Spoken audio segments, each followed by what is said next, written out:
A small fire flamed by high winds whipped up from a campfire to a catastrophe.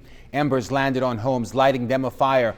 Other residents forced to grab what they could and leave their homes. Tonight, there is nothing jovial in Jubilee Gardens. Good evening, Bahamas. I'm Chris Saunders. A blaze at the city dump causing big problems tonight for the surrounding communities as many homes were threatened and residents forced to leave. Firefighters have been at the site all afternoon trying to put a damper on the blaze, which is being fueled by those heavy winds. As word spread about the massive blaze, scores rushed to the area to see if they could lend any assistance, including the nation's chief. This evening, we have team coverage of the fire. We start tonight with Clint Watson. Well, since the devastation began here in Jubilee Gardens, Prime Minister Christie and members of his cabinet have been here all afternoon trying to assess the damage. Prime Minister Christie, what can you tell us so far about what we're getting done? Well, we're sourcing as many heavy pieces of equipment that we can. We're sourcing pumps, as many as we can. We have the fire engines from the Royal Bahamas Police Force and from the airport as best we can in use, all with a view to taking action to minimize the impact of the fire. We are trying to evacuate residents and urge them to evacuate because smoke inhalation is a problem. There are people who we must admit who are refusing to move because they want to protect their home. We've deployed additional police officers. We've deployed Defense Force officers with appropriate equipment. And so we think we have taken all of the action that we could up to this point.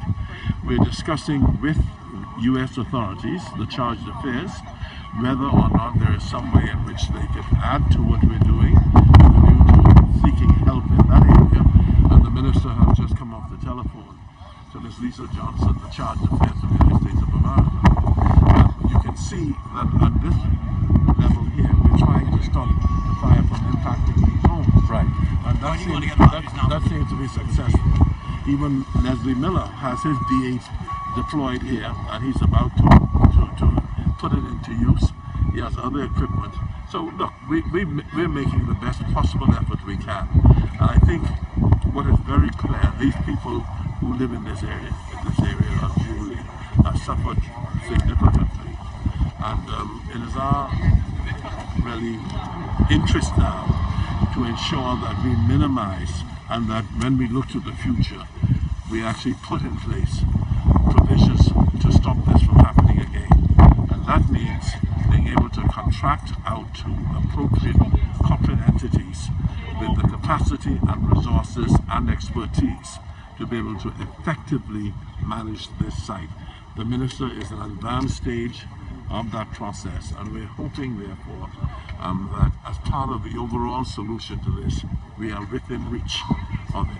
Thank you, sir. Appreciate it. And so, of course, government officials will continue to remain on the scene. Social services have been here providing assistance to people who want to know where to go if they've been evacuated. As you can see, straight down this way, it's just nothing but smoke.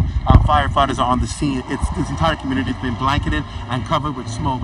It's sheer devastation, but authorities are working the best they can to control the matter. Clint Watson, ZNS Network News.